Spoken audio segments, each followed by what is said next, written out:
जो आनंद सत्य प्रकाश विभव आणि आधार नामरूपास बुद्धी न जाणे आणि ना परिशुद्ध परमात्मा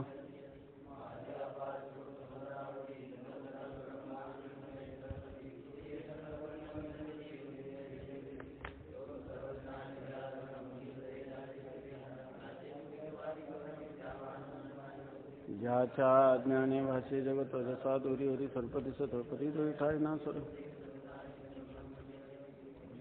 शिवदेव निष्काम बोध प्राप्ती कारणे बजावा राम तोमीची आहे आत्मा कप्त काम तरी नमन कोणा करावे म्या.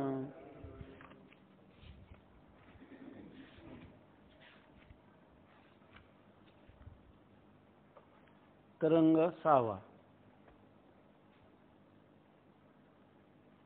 कनिष्ठ अधिकाऱ्याच्या उपदेशाचा प्रकार. संत सम्राट भगवान ज्ञानोबाराय, वैराग्य रागरसिक जगद्गुरु संत शिरोमणी श्री तुकोबाराय, शांती ब्रह्म श्री संत एकनाथ महाराज, महाराष्ट्रातील किंवा विश्वातील सर्व संतांची मांदियाळी संप्रदायाचे परम आराध्य दैवत श्री पांडुरंग परमात्मा यांच्या अलौकिक अकारण करून अहेतुकी अद्भुत अपार अशा अनुग्रहामुळे दयेमुळे तुम्ही आम्ही सर्व या ज्येष्ठ मासकात त्या मंगल पर्वामध्ये सर्व पवित्र सलीला इंद्रायणीच्या तटाकावर अलंकापूर सारखं महान क्षेत्र की ज्याचं वर्णन केलं भूवैकुंठ पंढरपूर त्याहून थोर महिमाया आणि त्या ठिकाणी या क्षेत्राचे अधिष्ठात्री देवता सिद्धेश्वर महाराज आणि संत देवता भगवान माऊली यांच्या संजीवन समाधीस्थ माऊलींच्या चरण कमलाजवळ बसून निश्चलदासजींनी जो वेदांताचं सारभूत मुमुक्षूसाठी अत्यंत सुगम अशा रीतीनं जो वेदांताचा एक प्रकरण ग्रंथ विचारसागर नावाचा लिहिला, त्या ग्रंथाच्या 6व्या तरंगामध्ये प्रवेश करण्यासाठी तुम्ही आम्ही सर्व जिवंत आहोत, श्वासोश्वास करीत आहोत आणि शिवाय आपले श्वासोश्वास लोहाराच्या भात्याप्रमाणे व्यर्थ नसून ते सार्थ आहेत. कारण आपण 2 तरंगामध्ये तत्वमसी महावाक्याचं विवरण ऐकलेलं आहे की जे वेदांतामध्ये सांगितलेलं साधन आहे की तत्वमसी या महावाक्याचं जर श्रवण केलं तर त्या वेदातल्या श्रीगुरूंनी उच्चारण केलेल्या तत्वमसी महावाक्याचा श्रोत्याच्या अधिकारी श्रोत्याच्या श्रोत्राशी संबंध झाला असताना त्याला होणारं ज्ञान हे अपरोक्षच होतं असा सिद्धांत प्रतिपादन केलेला आहे. त्याच्यानंतर फक्त प्रतिबंध निवृत्तीसाठी त्याला श्रवण किंवा पुन्हा विचारसहित श्रवण किंवा मनन किंवा निधिध्यासन सांगितलं नाही तर त्याला खऱ्या अर्थाने तत्वमसी आईशी वाणी एक वेळ पडता कानी अविद्या निद्रा गेली पळवणी तत्क्षणी जागिन्नाला अशी त्याची स्थिती जी शास्त्रामध्ये वर्णन केलेली ते वर्णन आपल्याला आतापर्यंत ऐकायला मिळालं. आणि आता हा शेवटचा तरंग आहे खऱ्या अर्थाने जीवनमुक्त 7वा जो तरंग आहे त्याच्यामध्ये समन्वय सांगितलेला आहे, जीवनमुक्तीचं वर्णन केलेलं आहे. परंतु जीवनमुक्त होण्यासाठी जे साधन आहे अंतरंग साधन श्रवण, ते श्रवण, दुसरा साधन आहे मनन आणि तिसरा आहे निधिध्यासन. तर या प्रकारे यांनी अशी ग्रंथाची योजना केली का ग्रंथ करता करता श्रवणही होतं, मननही होतं, निधिध्यासन होतं आणि अधिकारी पुरुषाला साक्षात्काराचा क्षणही जीवनामध्ये येतो. अशा प्रकारच्या ह्या अलौकिक ग्रंथाचं आपण श्रवण करीत आहोत आणि त्याच्यामध्ये शिवाय आपला 6व्या तरंगामध्ये प्रवेश होत आहे. यासाठी आपलं हे परम भाग्य आहे असा याचा अर्थ. असो, या ठिकाणी कनिष्ठ अधिकाऱ्याच्या उपदेशाचा प्रकार आता 6व्या तरंगामध्ये सांगतात. आपण जेव्हा हे उत्तम अधिकारी, मध्यम अधिकारी आणि कनिष्ठ अधिकारी म्हणतो त्यावेळेला आपल्याला नेहमीच ह्या उत्तम अधिकारी म्हणजे काय आपण म्हणतो असतो. 4था तरंग उत्तम अधिकाऱ्यासाठी, 5वा तरंग मध्यम अधिकाऱ्यासाठी आणि 6वा तरंग हा कनिष्ठ अधिकाऱ्यासाठी. 6व्या तरंगाला आपली संख्या का रोडावते त्याचं कारण याच्यामध्ये कनिष्ठ अधिकारी, कोणाला कनिष्ठ अधिकारी म्हणा वाटत नाही, फार तर मध्यम किंवा उत्तम अधिकारी म्हणून 4थ्या तरंगापर्यंत ऐकतात. 5व्या आणि 6व्या तरंगाला उपस्थिती कमी होते. याचं कारणच हे की कनिष्ठ अधिकारी येतो. परंतु यामध्ये कनिष्ठ असो, मध्यम असो किंवा उत्तम अधिकारी असो, मोक्षप्राप्तीचे सगळेच इच्छुक आहेत ना. त्यामुळे जोपर्यंत आपल्याला जर कोणाला खरं, स्वामी महाराज म्हणायचे 4थ्या तरंगात तुम्हाला ज्ञान झालं असेल तर चांगली गोष्ट आहे, तुम्हाला पुढे ऐकण्याची गरज नाही, परंतु फक्त खरं असू द्या. म्हणजे ते जे ज्ञान झालं ते तुम्हाला जर खरोखरच जर कोणताही संशय नाही, विपरीत भावना नाही तर तुम्हाला प्रमाणाविषयी संशय नाही. वेदांतामध्ये जगन्मिथ्या आणि ब्रह्मसत्य, जीव आणि ब्रह्माची एकरूपता हे प्रतिपादन केले. जर तुम्हाला मी ब्रह्मरूपच असं वाटत असेल आणि जगन्मिथ्या आहे असं वाटत असेल तर खरोखरच श्रवणाधिकाची आवश्यकता नाही. फार झालं तर तुम्हाला जे जीवनमुक्तीचं विलक्षण सुखाचं साधन आहे, एकांतामध्ये जाणं, एकाग्र होणं, पुन्हा पुन्हा वृत्ती तदाकार करणं किंवा जीवनमुक्तीच्या विलक्षण सुखार्थ तुम्ही प्रेमलक्षणात्मक भक्तीचा अंगीकार करू शकता. ज्ञानेश्वर महाराजांनी तर योगाचंही साधन सांगितलेलं आहे. इतकंच नाही, तुम्ही तुमच्या व्यवहारात राहिले आणि तुमचा व्यवहार यच्चे यावत व्यवहार, लौकिक किंवा वैदिक कोणताही असला, शास्त्रीय अशास्त्रीय, लौकिक अन्यथा कोणताही व्यवहार असला तरी तुमच्या असंग आत्मस्वरूपाला त्याची काहीच बाधा होत नाही. आणि ब्रह्मवेत्ता पुरुष जो असो, ब्रह्मविद ब्रह्मैव भवती, ब्रह्मवेत्ता पुरुष ब्रह्म असतो. असंग निर्विकार एकमेवाद्वितीय नित्य शुद्ध बुद्ध मुक्त सच्चिदानंद स्वरूपाच्या ठिकाणी कोणत्याही देहाचा, अंतकरणाचा, धर्माचा काहीही संबंध नाही.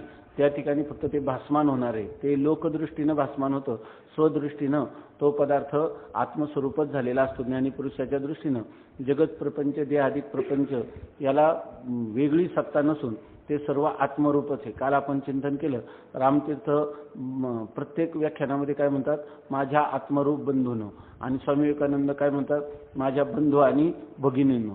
पण बंधू आणि भगिनींनो या शब्दापेक्षा त्याच्यामध्ये काय आहे, आपल्याहून भिन्न पदार्थाची कल्पना आहे. आणि माझ्या आत्मरूप बंधूंनो म्हणत असताना या ठिकाणी त्यांच्या ठिकाणी आत्मत्वाची कल्पना केलेली आहे. आत्मत्वाची कल्पना केलेली नाही, आत्मत्वाचा स्वतःसिद्ध असणारा जो सिद्धांत आहे तो सिद्धांत मानलेला आहे. आणि नंतर एक व्यवहारासाठी म्हणून बंधूंनो असं त्यांना संबोधन केलेलं आहे. तर त्याप्रमाणे आपल्याला ही जे आपण जे चिंतन करतो त्या चिंतनामध्ये आत्मरूपता ही सर्वात मुख्य आहे. आणि ती आत्मरूपता, त्या आत्म्याला व्यापक ब्रह्मत्वाने जाणणं हे जर आपल्या जीवनात निस्संदेह घडलं असेल तर श्रवणाची कोणत्याही प्रकारची गरज नाही, मननाची गरज नाही आणि निधिध्यासनाची गरज नाही. तत्वम पदार्थ शोधन झालेलंच आहे. साक्षात्कार करण्याची क्षण यायचा नाही, कारण ज्याचा साक्षात्कार करायचा तो स्वतः मीच आहे इतक्या प्रकाराने जर निस्संदेहता झाली असेल तर त्या मनुष्याने कायम शास्त्राचं चिंतन केलंच पाहिजे असं नाही. उलट त्यांनी सांगितलं, ग्रंथमाभ्यस्य मेधावी विचार्यच पुन्हा पुन्हा, ग्रंथाचा अभ्यास करावा, त्याच्यावर खूप विचार करावा आणि विचारातून एकदा तत्वाचा बोध झाला की पलालमेव धान्यार्थी त्याचे ग्रंथम अशेषता. जसं धान्याचा कोंडा आपण टाकून देतो कण हाताला आल्यावर, त्याप्रमाणे सर्व ग्रंथांचा त्याग करावा असं सांगितलं. उलट ते म्हणतात काय, वाचो विज्ञापनम ही तत्, तर ते म्हणतात जर आपण पुन्हा पुन्हा त्या नानुध्यायात बहुन शब्दान वाचो विज्ञापनम ही तत्, फार शब्दांचं अध्ययन करीत बसू नये, कारण ते वाणीला एक प्रकारचं विज्ञापन म्हणजे श्रम आहेत किंवा त्या ठिकाणी वाणीला सीन आहे असं सांगतात. मग त्याच्याऐवजी शब्दाच्या आतीत असणाऱ्या तत्वाच्या ठिकाणी ही अंतःकरणवृत्ती स्थिर करायची किंवा त्या अंतःकरणवृत्ती बाधित करून स्वयंमहिमेने प्रतिष्ठित हा आपण आपल्या महिमेत राहायचं, हाच खरा ग्रंथाचा उद्देश आहे. ग्रंथाचा उद्देश प्रत्येक पंक्तीला पंक्ती पाठ करायचं, प्रक्रिया पाठ करायचं असं नसून अगोदर जरी असल्या तरी नंतर आपल्याला जेव्हा स्वरूपामध्ये स्थिती होते, जसं आपण पुढच्या वर्गात गेलं की मग मागचे जे विषय ते आपल्या अंगभूत झालेले असतात, पुन्हा ते परीक्षा देत बसत नाही. तसं आपण एकदा मननात प्रवेश केला की श्रवणाची आवश्यकता नाही, निधिध्यासनात प्रवेश केला की मननाची आवश्यकता नाही, तत्वम पदार्थ शोधन होऊन साक्षात्कार झाले की निधिध्यासनाची आवश्यकता नाही.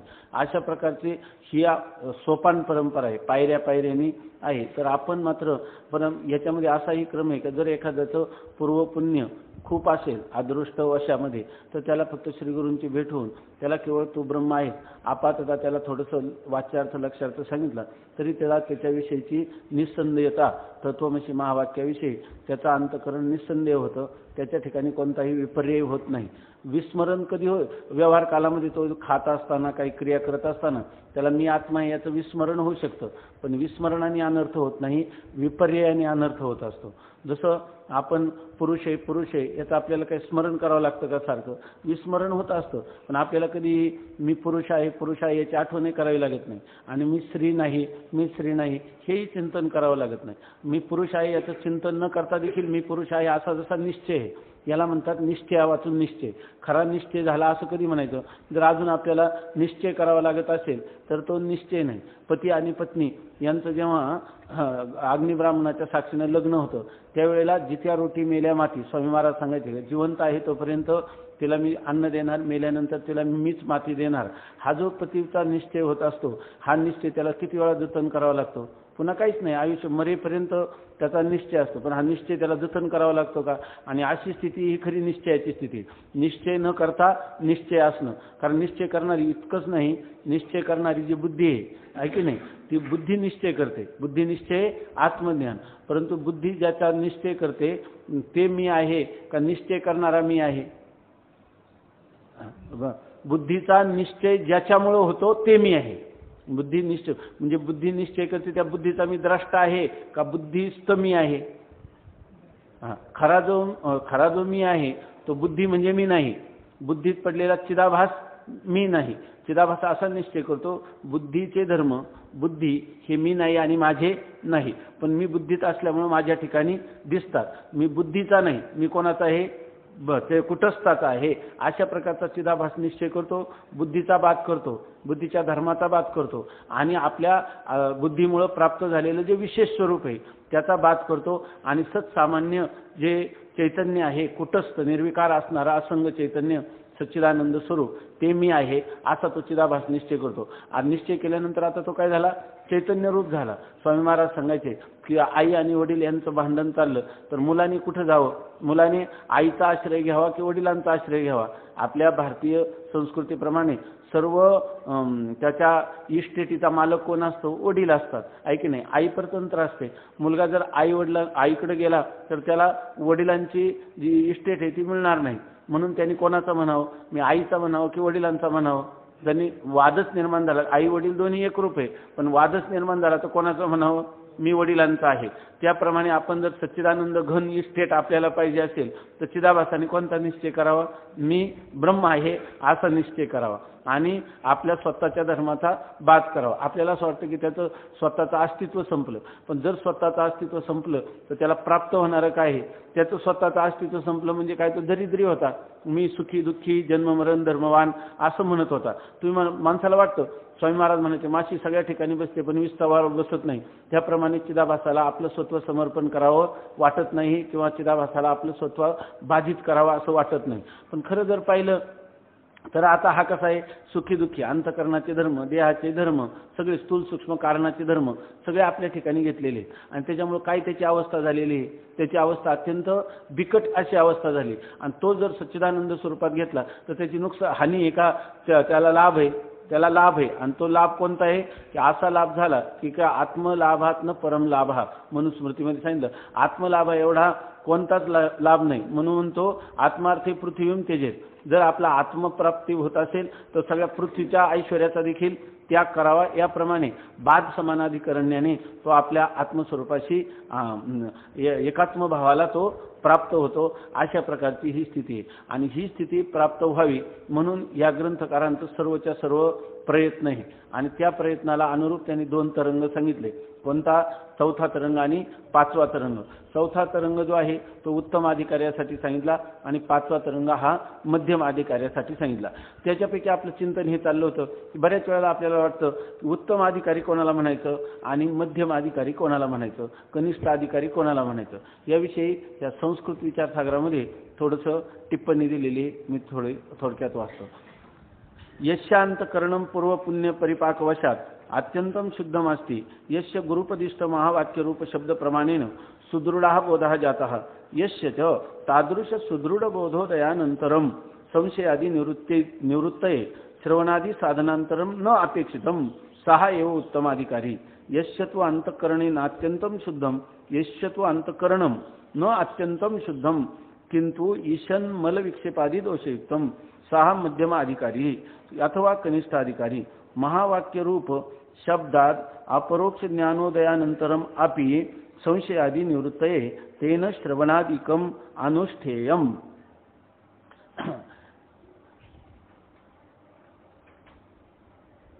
यस्या अंतकरणम पूर्व पुण्य परिपाकवशात अत्यंत शुद्धम अस्ति.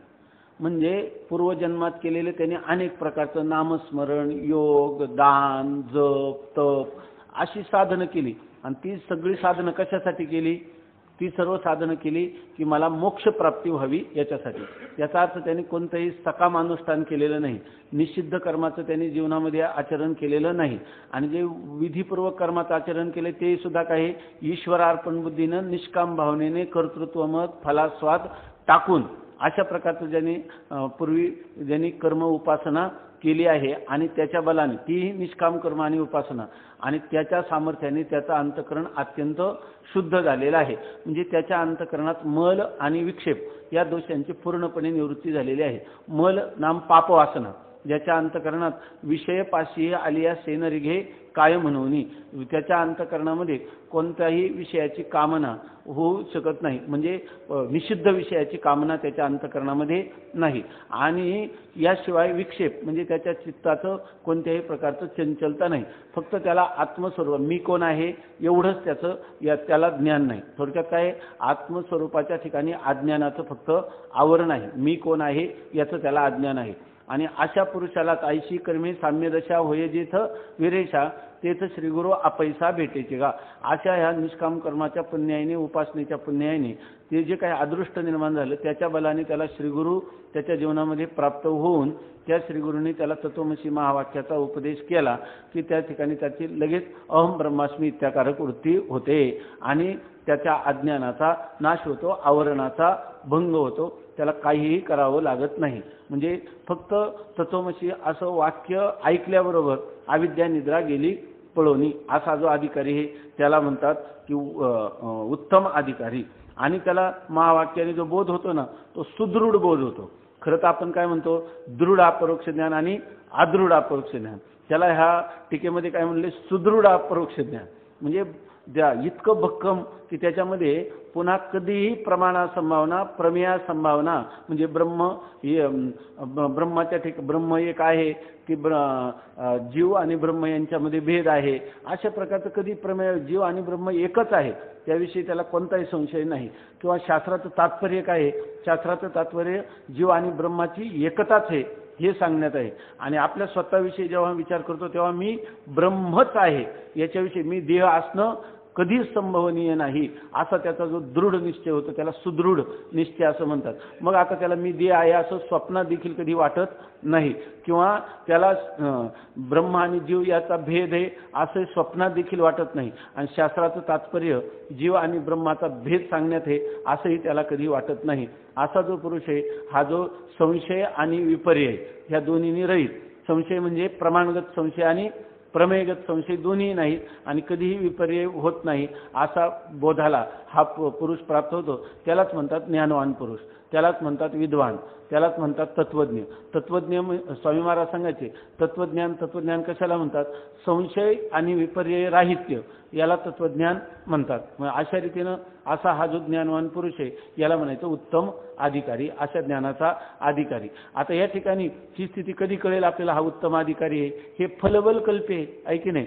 जर त्याला संशय आणि विपर्यय आला नाही तर याचा अर्थ तो उत्तम अधिकारी का उत्तम अधिकाऱ्याचं काही दुसरं सांगता येईल। आणि हे जे लक्षण आहे हे स्वसंवेद्य आहे का परसंवेद्य आहे, स्वसंवेद्य लक्षण आहे। आपण जर तत्वमसी महावाक्याचं चिंतन ऐकलं आणि तत्क्षणी आपल्याला जर कोणत्याच प्रकारचा संशय निर्माण झाला नाही तर आपण उत्तम अधिकारी आहोत असा त्याचा अधिकार असा त्याचा अर्थ। आता मध्यम अधिकार्या संबंधाने सांगतात यश्चत्व अंतकरणम नात्यंतम शुद्धम, ज्याचा अंतकरण अत्यंत शुद्ध नाही, याचा अर्थ शुद्ध नाही असं नाही, कारण हा वेदांताचा अधिकारी साधन चतुष्टय संपन्न नाही, त्याच्या ठिकाणी विवेक नाही, वैराग्य नाही असं नाही त्याच्या ठिकाणी, कारण काय वेदांताचा अधिकारी हा पुढचा जो अधिकारी आहे ना कनिष्ठ अधिकारी हा सुद्धा साधन चतुष्टय संपन्न आहे त्याच्या ठिकाणी, असं नाही का तो साधन चतुष्टय संपन्न नाही असं नाही, परंतु त्या ठिकाणी तरी त्याला मध्यम अधिकाऱ्याच्या कोटीमध्ये कशासाठी घातलं तर याच्या ठिकाणी विवेक वैराग्य समाधी षटका आणि मुमुक्षुत्व आहे, परंतु असं असू नये जितक्या प्रमाणात विवेक पाहिजे, जितक्या प्रमाणात वैराग्य पाहिजे ते वैराग्य त्याच्या ठिकाणी नाही. म्हणजे त्याच्या ठिकाणी मंद स्वरूप आपण ज्याला म्हणतो ना की परवैराग्य आणि अपरवैराग्य. परवैराग्य हे अत्यंत श्रेष्ठ आहे की ज्याच्या ठिकाणी परवैराग्य म्हणजे ऐकिचे का पारत्रीचे भोग पाईक झाली या इच्छेचे ते भोगावे हे न परी भोगावे हे न रुचे मनामागे, तो हा परवैराग्याचा अधिकारी. आणि बाकीचं काय आहे, आता यांनी अभंग वाचला, क्षण सांभाळितो साक्षी होतो, हा जो अभंग होता ना, साक्षी होतो आपुला, हा जो सांभाळतो सारखा म्हणजे पडण्याची वेळ आली की पुन्हा कसा तरी सावरतो, अशा रीतीनं हा अधिकारी आहे. परंतु अजून अंतकरणामध्ये त्याच्या काहीतरी वासना त्याच्या अंतकरणामध्ये आहे. आणि खरं जे निखळ ब्रह्मज्ञान आहे, खरं ब्रह्मज्ञान ज्याला तुकाराम महाराज म्हणतात, या नावे अद्वैत खरे ब्रह्मज्ञान अनुभवा वाचून बडबडते, त्याच्यासाठी लागणारं जे अभंग वैराग्य ते मात्र असं आहे की विषयी विसर पडिला निश्चेष अंगी ब्रह्मरस ठसावला, विषयांचा त्याच्या ठिकाणी पूर्णपणे विस्मरणच झालेला आहे. असा जो अधिकारी आहे तो परवैराग्याचा आहे. आणि हा क्षणक्षणा सांभाळितो साक्षी होतो आपुला. आता श्रवणाला जाताना आपल्याला जरी एखाद्या विषयाची इच्छा झाली पण श्रवणाला महात्म्य देऊन कसा तरी तो इंद्रियांतिकांचा प्रत्याहार करून मनाला निरुद्ध करून कसा तरी त्या कथेला येऊन बसतो.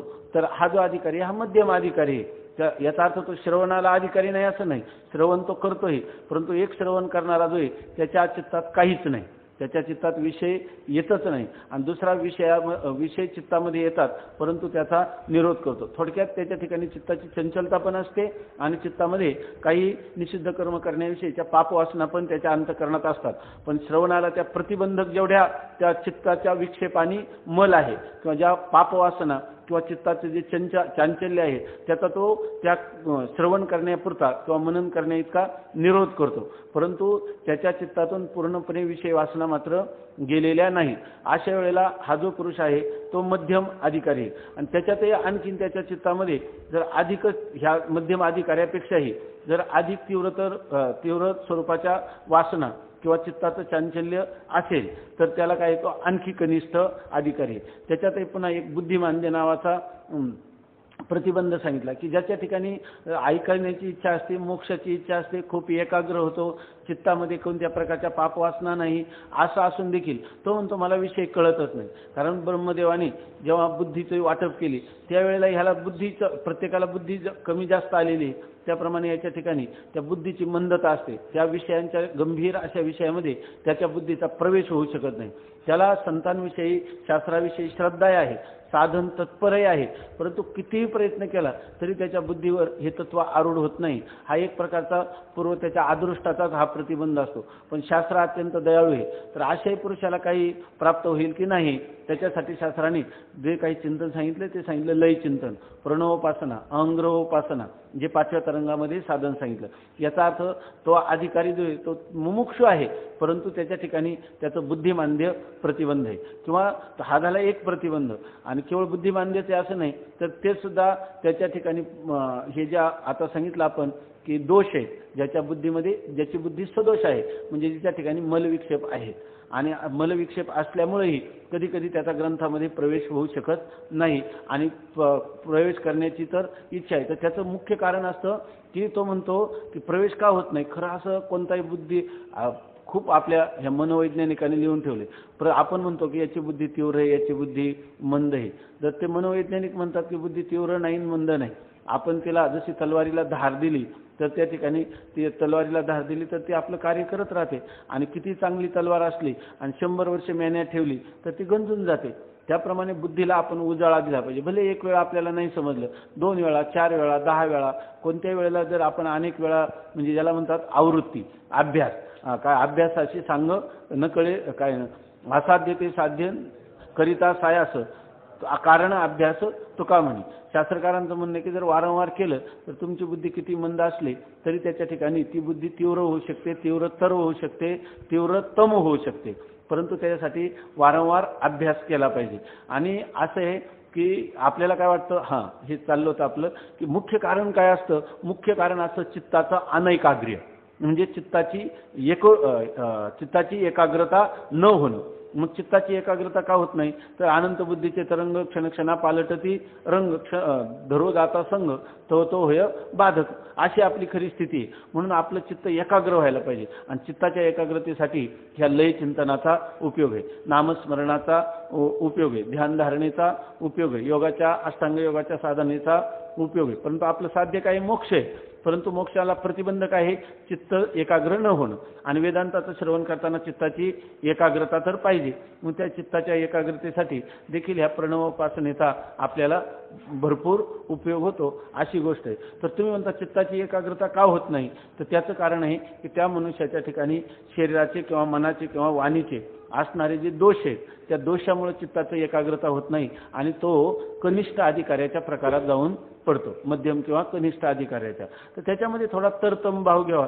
ज्या मध्यम अधिकाऱ्यामध्ये हे कमी प्रमाणात असतात आणि कनिष्ठ अधिकाऱ्यामध्ये हे दोष अधिक प्रमाणात असतात. याच्याविषयी देखील या संस्कृत विचारसागरामध्ये लिहिलेले ते थोडंसं वाचून दाखवतो. स्थेयम हिंसा अब्रह्मचर्यम इति त्रयः शरीरदोषः अनृतम परनिंदा कटुभाषणम वृथा लापः इत्येते चत्वारो वाग्दोषः. येतं प्रिंटिंग झालेलं नाही ते झेरॉक्समध्ये, जर कोणाकडे काही चुकलं तर लगेच सांगा. इच्छा चिंता बुद्धिमांद्यम इत्येते त्रयो मनोदोषः नृसिंह तापनीय उपनिषद प्रसिद्धा येते दशदोषः. नृसिंह तापनीय नावाचा उपनिषद आहे. ह्या उपनिषदामध्ये 10 दोष सांगितलेले. तर 10 दोष कोणते? साधकाच्या ठिकाणी ह्या 10 दोषांचं निवारण जर त्यांनी केलं तर त्याला तत्वबोध अत्यंत करतलामलक व म्हणजे तळहातावरचं जसं आवळं आपल्याला स्पष्ट दिसतं. माऊली म्हणतात की आम्ही तुम्हाला तत्व तर इतकं सांगितलंय की तळहातावरील काय करतळावरील आवळा तळहातावरील वाटोळा डोलत दिशे आवळा तैसे ज्ञान आम्ही डोळा दाविले तुझं. आपल्या तळहातावर आवळ्याचं फळ घेतलं तर सगळ्या अंगाने आपल्याला त्याचं ज्ञान होऊ शकतं की नाही? तसं माऊली म्हणतात सर्व पैलूतून तुम्हाला तत्वबोध होईल असं ज्ञानेश्वरीमध्ये आम्ही सांगितलं किंवा ह्या विचारसागर ग्रंथामध्ये सांगितलं. पण असं करूनही जर तुम्हाला तत्वबोध होत नसेल तर हा तुमचा दोष आहे, आहे की नाही? शास्त्राने तर स्पष्टपणे सर्व सांगितलं, संतांनी त्याचं विवरणपूर्वक सांगितलं, स्पष्टीकरण करून सांगितलं. अशा वेळेला जर बोध होत नसेल तर हा दोष कोणाचा आहे? आपल्या बुद्धीचा दोष आहे. पण आपल्याला दोष कळलं तर त्या दोषांचं आपण निवारण करू. म्हणून ते दोष कोणते? तर 10 दोष आहे असं सांगतात. त्या 10 दोषांचं वर्गीकरण करतात. स्थेयम हिंसा अब्रह्मचर्यम इति एते त्रयः शरीरदोषाः. सांगा कुठं काही हे झालं तर याच्यामध्ये. पान नंबर 74. तर या ठिकाणी सांगतात स्थेयम पहिल्यांदा चोरी करणं म्हणजे कोणते? एखाद्या मनुष्याला त्याची वस्तू न विचारता घेणं हे सुद्धा स्थेयम आहे. याच्यामध्ये असं सांगितलंय की पुस्तकाची चोरी हे ब्रह्महत्येपेक्षाही महान पातक आहे असं सांगितलं. काही लोक म्हणतात की ग्रंथाचं काम आहे, काय झालं तर घेतलं तर काय झालं किंवा त्याच्यात ब्रह्मज्ञान झालं तर त्या पातकातून मुक्तता होईल. कधीच मुक्तता होत नाही. म्हणून ग्रंथ तर कधीच ग्रंथचौर्य कधीच करू नये. सर्व कोणाचं ग्रंथालयाचा असो कोणाचा असो हे सर्वात महान पातक आहे आणि त्याच्यामुळे फल तर होतच नाही, उलट अनर्थ किंवा त्याला प्रत्यय व्हायला लागतो. तर त्याला स्थेयम ज्याच्या ठिकाणी चौर्य हा गुण आहे तो वेदांताचा अधिकारी होऊ शकत नाही. नंतर हिंसा कोण्याही जीवाचा न घडो मत्सर वर्म सर्वेश्वर पूजनाचे ह्याची म्हणजे अहिंसा हे तत्व पाहिजे. अब्रह्मचर्य जो ब्रह्मचर्य कारण त्यांनी लिहिले काय ब्रह्मचर्येन तपसा अनाशकेन. तर ब्रह्मचर्य गृहस्थाचं ब्रह्मचर्य सांगितलंय, संन्यासाचं आणि ब्रह्मचर्याचे जे काही शास्त्रामध्ये नियम सांगितलेले मातृवत परदारेषु हे जे सांगितलेले हे नियम पालन करणं. तर स्थेय हिंसा आणि अब्रह्मचर्य म्हणजे ब्रह्मचर्याचं पालन न करणं हे 3 दोष आहे. याला त्रयः शरीर दोष हे 3 शरीराचे दोष आहेत. स्थेय हिंसा आणि अब्रह्मचर्य हे शरीर दोष असले तर त्या मनुष्याचा वेदांतामध्ये प्रवेश होऊ शकत नाही. अनृतम परनिंदा कटुभाषणम वृथालापः इत्येते चत्वारः वाग्दोषः. जर मनुष्य अनृत म्हणजे खोटं बोलत असेल, खोटं म्हणजे जसं जे पाहिलं जसं ऐकलं त्याचं यथार्थ बोलणं त्याला म्हणतात की सत्य. किंवा आता याच्यामध्ये खरं तर सगळं असं ब्रह्मवस्तूविषयी जेवढं काही आपण बोलतो ते सगळं काय आहे सगळं असत्यच आहे. ज्ञानेश्वरीमध्ये 9व्या अध्यायामध्ये त्यांनी काय होतं, वाणी वाया वाढविता वाणी शिने लहन, सगळा वाणीचा शिनच हे सगळंच खोटं आहे. पण कमीत कमी व्यवहारामध्ये शास्त्राने सांगितल्याप्रमाणे ते काय तुकोबाराय म्हणतात ना, अभंग केला की धर्मराजा आहे थोडासा खोटं बोलला, नरोवा कुंजरावा, ते बी काय अर्ध सत्य बोलला आणि अर्धच मिथ्या बोलला, तरी सुद्धा ते म्हणतात की असत्य काय, असत्य वचन होता सर्व जोडी, जरी लग्न घडी परउपकार. किंवा आपल्याला भागवतामध्ये किंवा बरेच नीतिशास्त्रामध्ये काही लोक म्हणतात लग्न जुळत असेल, एखाद्याचे काही नुकसान होत असेल, गायी त्या ठिकाणी गायीचा वध कसा याकडून होत असेल तर खोटं बोललं तरी चालतं. परंतु तुकाराम महाराजांनी खरा सत्याचा नियम सांगितला, असत्य वचन होता सर्व जोडी, जरी लग्न घडी परोपकार. लग्न असो नाही तर परोपकार असो तरी खोटं बोलायचं नाही. त्यांनी सांगितलं की जाईल पतना याची संदेह नाही, न काही न चुकेया बाही काळा हाती, असं काय, तो काळाच्या तावडीतून कधीही सुटणार नाही. नारायणी मुखे वदविले धर्मा, अंगुष्ट त्या कर्मासाठी गेला. देवानी खोटं बोलायला लावलं तरी सुद्धा धर्मराजाचा त्या काय ते म्हणतात महामार्गाचं जे गमन झालं त्याच्यामध्ये अंगठा गळून पडला, अंगुष्ट त्या कर्मासाठी गेला. म्हणजे सत्य ते सत्यच आहे. म्हणजे अनृत हा वागदोष आहे. नंतर परनिंदा, जोपर्यंत आपण दुसऱ्याची निंदा करतो हा एक वाणीचा दोष आहे. नंतर कटू भाषण, दुसऱ्याच्या अंतःकरण दुखवेल अशा प्रकारचं बोलणं हा एक वाणीचा दोष आहे. आणि वृथालापा, कारण नसताना उगाच बडबड करणं, निरर्थक बडबड हा वाणीचा दोष आहे. आणि हे जे वाणीचे दोष ज्याच्या ठिकाणी असेल त्याचा वेदांत चिंतनामध्ये सूक्ष्म चिंतनात प्रवेश होऊ शकत नाही. असं एक हे वाणीचे 4 दोष सांगितले. आता इच्छा चिंता बुद्धी मांद्यम इति त्रयः मनोदोषा. आता आपल्या अंतःकरणामध्ये काहीतरी इच्छा, वेदांत चिंतन करायला बसला आणि दुसरेच कोणत्या तरी इच्छा त्याच्या अंतःकरणामध्ये आहेत, मला घर मिळावं, मला धन मिळावं, मला पत्नी मिळावी, कोणत्याही प्रकारची इच्छा अंतःकरण, कोणतीच इच्छा चालत नाही, इच्छेचा अभावच पाहिजे. इच्छा कोणती आहे, फक्त कैमी उद्धार पावेन. जर अशा प्रकारची इच्छा असली का हा मनाचा दोष आहे. नंतर चिंता, जर त्या माणसाच्या ठिकाणी कसं होणार काय होणार अशा प्रकारचं जर चिंता मनामध्ये असली तर तो या ठिकाणी चिंतन करू शकत नाही. स्वामी महाराज विनोदाने सांगायचे की एक मनुष्य आला आणि तो मोठा शेठ होता याचा परभणीचा, आणि तो मी चातुर्मासासाठी राहायला आलो आणि मग तो दररोज पाठाला बसायचा, अगदी पुढं बसायचा पाठाला. आणि नंतर काय झालं की एक दिवस तो म्हणे की मी 4 महिने आता जाणार नाही. तर एक दिवस तो अचानक आला, पत्र त्याच्याजवळ होतं आणि तो स्वामी महाराजांना म्हटला की मला उद्या घरी जायचं.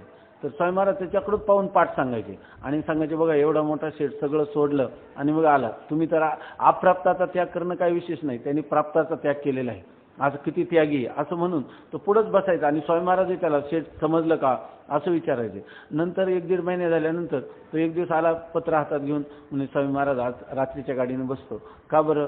त्याने काय हे आजच पत्र आलं की आमची म्हैस जी आहे तर ती म्हैस व्यायला झालेली आहे त्याच्यामध्ये, आणि मुलगा पण आजारी आहे आणि आमचं घर रानात आहे त्याच्यामध्ये, त्यामुळं आता तिथं रान आवश्यक आहे. म्हैस कधी रात्रीचं केव्हा तिला त्या प्रसूतीच्या काळात सुरू होतील सांगता येत नाही, त्यामुळं आता गेलं पाहिजे. तर स्वामी महाराज म्हणले जा अवश्य, पण शेठजी तुम्ही मात्र आम्हाला मूर्ख बनवलं म्हणे, आम्हाला काय माहिती तुमच्या मनामध्ये म्हैस आहे म्हणून.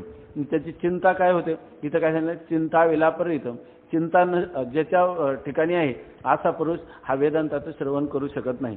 आणि नंतर बुद्धिमांद्य, जरी एखादा किती जरी त्याच्या ठिकाणी असलं किंवा ऐकतो बसतो सर्व करतो, असे बरेच लोक आहेत आणि त्यांना वाटतं की वेदांताचं चिंतन करावं, पण ते म्हणतात तुम्ही किती सांगितलं तर डोक्यावरून जातो. बरं आम्ही अनेक वेळा ऐकलं, पुन्हा पुन्हा जरी तुम्ही म्हणले की ब्रह्म माया विवर्त परिणाम व्याख्याही पाठ करतो, परंतु वृत्ती काही त्या शब्दाच्या आकाराची होत नाही आणि सद्वृत्ती निरूपणी सद्वृत्ती होते तेथून उठता सेवेची जाते. तुम्ही निरूपण करताना फार झालं तर तेवढा वेळ आमच्या बुद्धीमध्ये ते शिरतं, एकदा निरूपण संपलं का आम्ही पुन्हा आमची बुद्धी कोरी होते एकदम, तिच्यावर काही सुद्धा कुठलाही संस्कार राहत नाही, याला म्हणतात बुद्धिमांद्य. आणि हे 3 जे आहेत हे मनोदोष आहेत.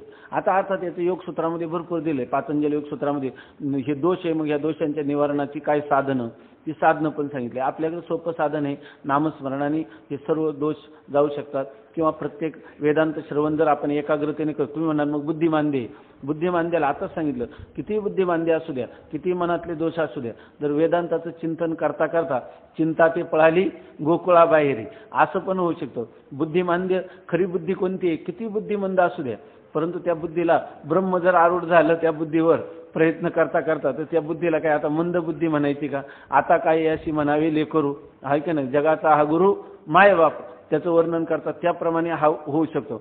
आपल्याला जरी वाटतं, स्वामी महाराज सांगायचे की स्वामी महाराज ते तर शेवटपर्यंत समजायचे किंवा सांगायचे किंवा माझं सगळं चांगलं आहे, फक्त माझी बुद्धी मंद आहे म्हणायचे.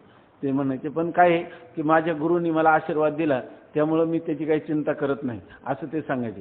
तर त्यासाठी घडलेली गोष्ट ते सांगायचे की विचारसागर शिकत असताना तर त्यांना बाकीचे त्यांचे गुरुबंधू ह्या वेदांताचा अनुवाद करून द्यायचे. काशीला सुद्धा त्यांनी पहिली आठ घातली की मला काही व्यवस्थित अनुवाद येणार नाही, मी ऐकण्याचं काम करेन आणि मला जेवढं समजेल तेवढं करेल, तुम्हाला बसून द्यायचं असलं तर बसू द्या पाठाला. तारक मठामध्ये वगैरे त्यांनी असं स्वतः सांगितलं होतं. तर ते लोकांना त्यांचा बाकीचा वैराग्य संपन्न असल्यामुळं सगळे लोक त्यांना परवानगी द्यायचे. पण त्यांनी एक दिवस त्यांच्या गुरूंना बाकीचे सगळे लोक अनुवाद करून द्यायचे, यांना काही व्यवस्थित अनुवाद करता यायचा नाही. पण त्यांनी एक दिवस त्यांच्या गुरुजींना असं सांगितलं की म्हणे गुरुजी, मला आमचे गुरुबंधू तर म्हणे आहेतच तीक्ष्ण बुद्धीचे, पण तुमच्या बुद्धी इतकी व्यापक आहे, किंवा तुमची बुद्धी इतकी तीव्र आहे म्हणे, मला इतकं कौतुक वाटतं तुमच्या बुद्धीचं म्हणे की त्या कौतुकाला पारावार नाही म्हणे. पण मला काय काही कळत नाही, फक्त एवढंच झालंय म्हणे की तुमच्या कृपेने मला एवढं कळलं की तुमची बुद्धी काय आहे, अत्यंत तीव्र आहे आणि माझी बुद्धी अत्यंत मंद आहे, मी बुद्धिमांद्याने युक्त आहे. पण तुमच्या तीव्र बुद्धीचं आणि मंद बुद्धीचं अधिष्ठान जे कुटस्थ चैतन्य आहे ते मात्र एकच आहे, एवढंच मला तुमच्या कृपेने कळलं. असं म्हटल्याबरोबर गुरुजींनी त्यांना गाढ आलिंगन दिलं आणि ते म्हणे हे कळण्यासाठी मला 60 वर्ष लागले. आता तुझ्या बुद्धीला मंद बुद्धी कसं काय म्हणायचं म्हणे, तुझं त्या बुद्धीचाही बात केला आहे की नाही. बुद्धीचा बात करण्यासाठी जी तीक्ष्ण बुद्धी पाहिजे आहे की नाही. तर बुद्धिमांद्यावर मनुष्य काय करू शकतो, मात करू शकतो. आपलं चिंतन याच्यासाठी चाललंय, जर मनुष्य वेदांत चिंतनात कायम राहील तर त्याला हळूहळू जसा काही नाही झालं तरी चिंतने तद्रूपता याला तो प्राप्त होईल. किंवा चिंतन करत असताना त्याचं चित्ताचं अंतःकरणातल्या वासनाही निघून जातील. श्रवण करताना कुठं वासना यायला, त्यांना जागाच कुठे, आणि जर त्याच्यातला आनंद भोग त्याला झाला तर आपोआप चित्तातल्या वासना निघून जातात, त्याचा चित्ताचा विक्षेप असला. पण आता ती चाललेले शब्दाकडे चित्ताची वृत्ती एकाग्र करायला लागल्यावर आता त्या ठिकाणी ते चंचलता तरी राहील का, त्याच्या ठिकाणी राहणार नाही. सगळे वेदांत ऐकता ऐकता त्याला कधीतरी लाज वाटेल, ते आहे माझ्या ठिकाणी, अब्रह्मचर्य त्या आपोआपच जाईल की नाही. चिंता आहे माझ्या ठिकाणी, बुद्धिमांद्य, हे विचार केव्हा, हे असणारे दोष मनातले, वाणीतले आणि शरीरातले, हे तिन्ही 10 दोष जे हे कधी निघून जातील. थोडक्यात काय, जर कोणी म्हणत असेल की वेदांत विचाराने हे दूर होतील का, तर वेदांत विचार हे पण याचं साधन आहे. त्यामुळं एखादा मनुष्य वेदांत विचाराला प्रवृत्त झाला आणि आता ह्या दोषांची निवृत्ती करण्यासाठी मी योगाचं किंवा उपासनेचं किंवा निष्काम कर्माचं अनुष्ठान करतो असं जर म्हणायला लागला तर त्याला म्हणायचं कर्म लेढिन्याय किंवा कृपरण लेढिन्याय असं त्याला म्हणतात. एखाद्या माणसाने हातात मध घेतली आणि ती मध टाकून दिली आणि त्या मधाचा ओघळ कोपरापर्यंत आला आणि पुन्हा चाटायला लागला, तशा प्रकारची स्थिती. म्हणून वेदांत विचारामध्ये प्रवृत्त झालेल्या मनुष्य मात्र याच्यामध्ये आता काय पाहिजे, इतकं सातत्य पाहिजे का वेदांत वाक्येषु सदार म्हणतो, भिक्षान्न मात्रेन चतुष्टिमंता अशोकवंता करुणैकवंता कौपिनवंता खलु भाग्यवंता. आता माझं जीवन काय होते होयास घडेल ते काय होते होया शेवट काय शेवटी लाभ आणि तुटी देव जाणे. माझं एकच ठरलेलं की जोपर्यंत देवाने कान दिले तोपर्यंत वेदांताचं श्रवण करायचं, वेदांताचं मनन करायचं, निधिध्यासन करायचा. सगळी कालक्रमणा ही फक्त वेदांत चिंतन, आपल्या जीवनाचं नावच वेदांत आहे, जीवनाचं नावच वेदांत चिंतन असं ज्यांनी ठेवलं तर त्याच्या ठिकाणी हे दोष जे आहेत त्या सगळ्या दोषांचा सहज परिहार होऊन त्याला निष्प्रतिबंध आनंदाची अनुभूती तत्वज्ञानद्वारा होऊ शकते, असाही भाग आहे. आता या ठिकाणी हा जो कनिष्ठ अधिकारी आहे तर या कनिष्ठ अधिकाऱ्याचं काय विशेष आहे ते या ठिकाणी सांगतात. या तरंगामध्ये तुम्ही म्हणता बा कनिष्ठ अधिकाऱ्याला उपदेश करायचा, तर कनिष्ठ अधिकारी म्हणजे आपल्याला वाटतं की हा एकदम बत्थड बुद्धीचा आहे की काय, असा नाही, हा फार तीव्र बुद्धीचा आहे. उलट ह्या दोघांपेक्षा त्याची बुद्धी फार तीव्र आहे. फक्त त्याची बुद्धी कशी आहे, थोडी उलटी चालते म्हणजे कुतर्क त्याच्या अंतःकरणामध्ये जास्त आहे. स्वामी महाराजांच्याकडं एक साधक होते, अतिशय चांगले होते. ते साप सुद्धा हातामध्ये पकडायचे आणि ते ग्रहण वगैरे असले का प्रत्येक ग्रहणाला कोल्हापूर कुठे असो तिथून यायचे आणि ते इंद्रायणी गळा इतक्या पाण्याचं हे करायचे. ते मांत्रिक होते, तांत्रिक होते. ते काय ते मंत्राचं हे करायचे आणि जर कोणाला विंचू चावला की ते तत्काळ लगेच विंचू उतरायचं. पण जर त्यांना कोणी नुसतं सांगितलं किंवा अमक्या माणसाला विंचू चावला म्हटलं की लगेच त्यांना कळायला उशीर का तो मनुष्य एकदम शंक करायला लागायचा. त्याचा तो वेदना इतक्या त्याला होता. विंचू जागेवर बोटाला असला तर त्याच्या खांद्यापर्यंत येणार, तो सारखा ओरडणार. तर अहो त्यांना विंचू चावला तुम्ही त्याचं विंचू उतरायचं तर ते अधिक त्यांना वेदना व्हायला लागली, अजून फरक पडत नाही. ते म्हणे नाही थोड्या वेळाने पडेल. स्वामी महाराज म्हणजे थोड्या वेळाने का बरं लगेच का पडत नाही. तर त्यांनी सांगितलं की काय आहे की ते विंचवाचे उलटे पण मंत्र आहे आणि ते आम्ही अगोदर शिकलेले म्हणे. तेव्हा आम्हाला अगोदर उलटे मंत्र येतात चढवण्याचे. जर मग ते म्हणायचे नाही, ते म्हणे ते आपोआपच येतात आम्हाला, त्याला काय करणार. तसा हा जो आहे ना याला कुतर्क करावा असं वाटत नाही, पण त्याचे संस्कारच इतके प्रबल आहे की त्याला वाटतं कोणती गोष्ट तर्काच्या कसोटीवर कसली पाहिजे. वास्तविक तर्क करायला वेदांत अनुमोदन देतं. ते म्हणतात तर्क करा. तर्क हे वेदांत शास्त्राने जे झालेलं ज्ञान आहे त्या ज्ञानाचं दृढीकरणासाठी ते उपोद्बलक आहे. असं असताना तुम्ही ते करा असं सांगतात. तर्क्यताम, फक्त मा कुतर्क्यताम, तुम्ही कुतर्क करू नका असं सांगतो. थोडक्यात काय आहे, श्रुतिमतः तर्कोनुसंधीयताम, श्रुती तर्क करा परंतु कसं श्रुतीला अनुकूल अशा प्रकारचे तर्क करा असं वेदांत शास्त्र सांगतं. आणि याचं डोकं जे आहे ना याला ते श्रुतीप्रमाणे पटत नाही. हा काय करतो, प्रत्येक गोष्ट जी आहे ती तर्काच्या कसोटीवर कसून पाहतो. आपण आईचा दृष्टांत सांगितला होता ना, त्या भावाने सांगितलं की आईचे अस्थि कुठं नेऊन टाक ब्रह्मकुंडामध्ये. हा चालला, मध्येच टाकून दिलं, माहीतच आहे सगळ्यांना दृष्टांत. परत आला तर त्यांनी सांगितलं की अरे तू मधून कसा आला. आईने स्वप्नात काय सांगितलं, यांनी माझ्या अस्थी तिकडं नेऊन ठेवल्या नाही. तर आईनं मला स्वप्नात सांगितलं. तर त्यांनी काय तर्क केला, म्हणलं काय आई वेडी, 150 किलोमीटर तुला मागं सांगायला आली, मग ब्रह्मकुंडापर्यंत चालत का गेली नाही. अशा तसं माणसाने तर्क जो करायचा तो कसा करायचा, श्रुतीमतच तर्कोनुसंधीयताम, श्रुतीला अनुकूल अशा प्रकारचा तर्क करायचा. आणि अशा प्रकारचा हा जो अधिकारी आहे तो त्या ठिकाणी तर्काची संभावना अधिक आहे. म्हणून हा बुद्धीनं तीव्र आहे. कारण असे तर्क करायला बुद्धी काय पाहिजे, तीव्र बुद्धी पाहिजे. तीव्र बुद्धीशिवाय अशा प्रकारचे तर्क होऊ शकत नाही. परंतु तीव्र बुद्धी जरी असली तर इथं कनिष्ठ अधिकारी कोणता, तो अधिकारी उत्तम का म्हणणे, त्याच्या ठिकाणी श्रद्धा परिपुष्ट आहे की नाही. आणि याच्या ठिकाणी श्रद्धेचा काय आहे, अभाव आहे. मग श्रद्धे खराब होतं. लोक काय म्हणतात आपल्याकडे बरेच वेळा आता आपल्याकडे असं म्हणतात की हा एक विद्यार्थी हुशार कोणता, जो चांगल्या प्रकाराने खूप शंका विचारतो. तर लगेच सगळ्या पाठातल्या लोकांना काय वाटतं की हा फार हुशार आहे की नाही. वास्तविक तो कनिष्ठ अधिकारी. ज्याला जास्त शंका येतात तर तो काय आहे, कनिष्ठ अधिकारी. आणि ज्याला सांगितलं की बाबा वाक्यम प्रमाणम तर तो काय आहे, श्रेष्ठ अधिकारी. आणि हे कोणाला, हे कधी सांगायचं असतं, ज्या पाठामध्ये आपल्याला स्पष्टीकरण जास्त येत नाही ना त्यावेळेला काय करायचं की हा उत्तम अधिकारी असं म्हणायचं.